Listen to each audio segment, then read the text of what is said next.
This is See Me, a story that asks, what if the second chance you prayed for came with a past that refuses to stay buried? Colin Hancock was a ticking time bomb, fist of fury, a criminal record, and an anger that boiled just under his skin.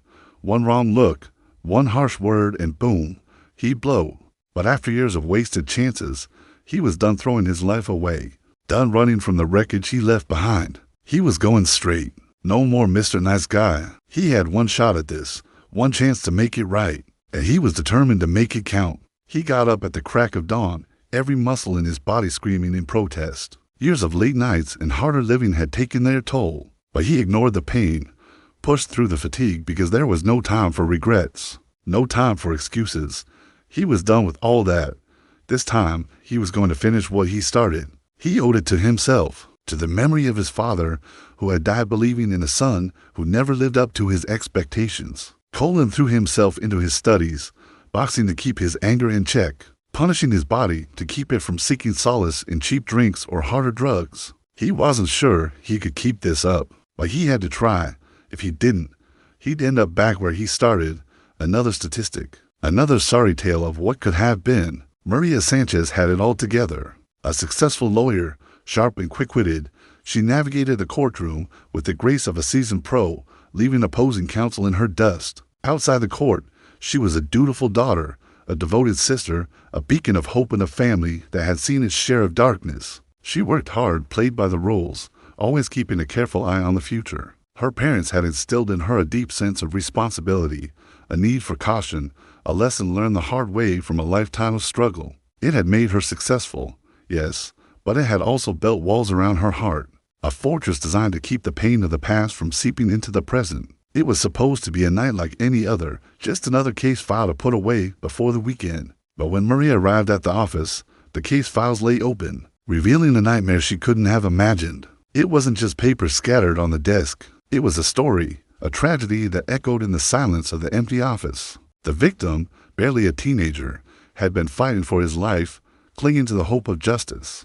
But it had been a losing battle. And now here was Maria, his last chance at redemption. Determined to uncover the truth, Maria delved into the case, piece by piece, clue by clue. The deeper she went, the more she realized this case wasn't just another file. It was a war that had been raging in the shadows, a war that had already claimed too many victims. And then there was Colin, the prime suspect, a man whose face seemed to haunt her waking thoughts. Was he a monster or a misunderstood soul caught in the crossfire? Maria knew she had to find out. But as she closed in on the truth, she found herself in the line of fire, targets on her back. Suddenly, the safety of her routine life seemed like a distant memory. She was in the heart of a storm she never saw coming. They met by chance at a local bookstore, two souls searching for solace in the quiet embrace of literature. Maria, drawn to the poetry section, found herself captivated by a worn copy of Walt Whitman's Leaves of Grass. Colin, browsing the philosophy aisle,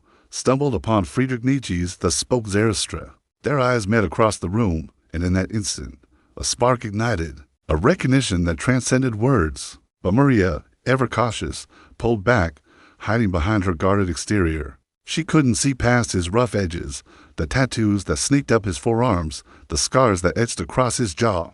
Colin, sensing her hesitation, didn't push. He understood the weight of first impressions. He, too, had been judged and misunderstood. So he waited, hoping that one day she would look beyond the surface. As fate would have it, their paths kept crossing, a chance encounter at a neighborhood cafe, a serendipitous meeting at a friend's party.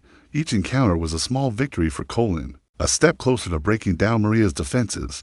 He saw the brilliance that shone through her quiet demeanor, the strength that lay beneath her gentle nature. One evening, emboldened by months of stolen glances and shared smiles, Colin decided to make his move. He invited Maria to a poetry reading, a dimly lit corner of an old bookstore, where Whitman's words came alive in the hands of a passionate poet. Colin hoped it would impress her, show her a side of him that transcended his rough exterior. And slowly, Maria began to see Colin in a new light. She witnessed his passion for learning, his dedication to his students, the kindness he showed to those around him. But the ghost of his past still lingered, casting long shadows over their budding romance. Then came the incident that shook them both. Maria found threatening messages on her phone, each one a venomous reminder of the darkness that still clung to her past. Fear, A feeling she thought she'd buried deep resurfaced, threatening to consume her. In that moment of vulnerability, Colin stepped up, offering protection, understanding, and a shoulder to cry on. He saw the fear in her eyes, the struggle she faced in confronting her past, and he vowed to help her uncover the truth. As Colin and Maria grew closer, their love deepened, and with it, the threats intensified.